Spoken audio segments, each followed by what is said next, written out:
प्रभू येशू ख्रिस्ताच्या नावामध्ये पुन्हा एक वार मी आपलं स्वागत करत आहे। कशा आहात आपण सर्वजण? या आजच्या सकाळी आपण देवाच्या वचनाने आशीर्वादित होऊया। देवाचं वचन असं म्हणतं की नीतिसूत्रे 15 अध्याय 13 वचन असं म्हणतं, आनंदी मनाने मुख प्रसन्न होते, मनातील खेदाने हृदय भंग पावते। प्रियजनानो, या जगात राहत असताना खेद किंवा दुःख आम्हा सर्वांनाच आहे, यातून कोणीही सुटलेलं नाही। परंतु त्या दुःखाचा परिणाम आपल्या शरीरावरती वाईट असा होत असतो आणि म्हणून या सर्व वाईट गोष्टींचा दुष्परिणाम आपल्यावर होऊन द्यायचा नसेल तर त्यावरती उपाय म्हणून आपल्याकडे बायबल आहे, देवाचं वचन आहे, परमेश्वराचं वचन आहे।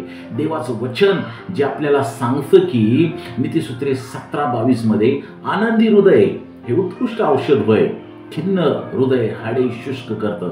आणि म्हणून सदैव आनंदी राहणं खूप महत्वाचं आहे। आणि आनंद आपल्याला कशातून मिळू शकतो? परमेश्वराच्या वचनातून। या सकाळी मी आपल्याला आवाहन करेन की जर तुम्हाला आनंदी, निरोगी, सामर्थ्यानं भरलेला असं राहायचं असेल तर कृपा करून देवाचं वचन वाचा। प्रियजनानो, प्रभू येशू ख्रिस्त योहान 16 अध्याय 33 वचनामध्ये ज्यावेळेस प्रभू येशू ख्रिस्त आपल्या शिष्यांच्या संगती बोलत होता, तो बोलत असताना उत्कृष्ट आणि सामर्थ्यशाली आश्वासन आपल्या शिष्यांना आणि आम्हा सर्वांना त्याने दिलेले आहे। तो असं म्हणतो की माझ्या ठाई तुम्हाला शांती मिळावी म्हणून मी तुम्हाला या गोष्टी सांगितल्या आहेत। जगात तुम्हाला क्लेश होईल, जग तुम्हाला क्लेश देईल, तरी धीर धरा, कारण मी जगाला जिंकले आहे।